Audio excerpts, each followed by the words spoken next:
Problem 5 states, in a class of 30 students, 10 participate in sports.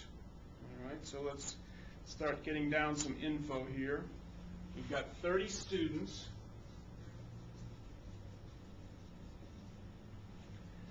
10 participate in sports. 12 participate in band. And 5 participate in both. If a student is selected at random, so we're only choosing one student, find the probability that the student participates in sports or band. So we want, what's the probability we get a student who's in sports or band? So when we count the number of successes, we would want to count how many are in sports plus how many are in band. But remember, we have to be careful with situations like this.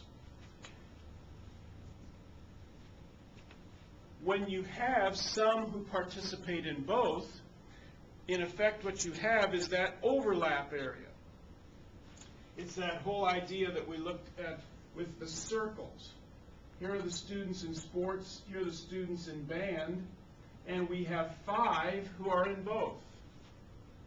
So that takes out some of the 12 who are in band, leaving us 7 that are exclusively in band. That takes 5 of the 10 who are in sports, giving us just 5 who are exclusively in sports.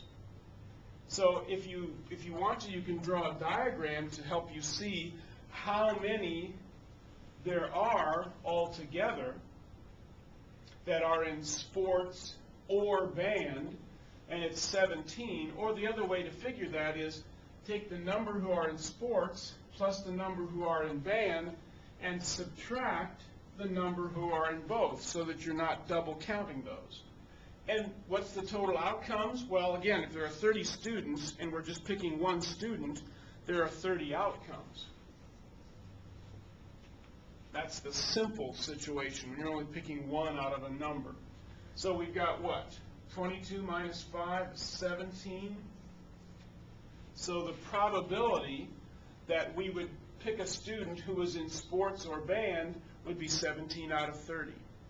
So again, this is one of those situations where you have the overlap that you have to be careful not to double count your successes.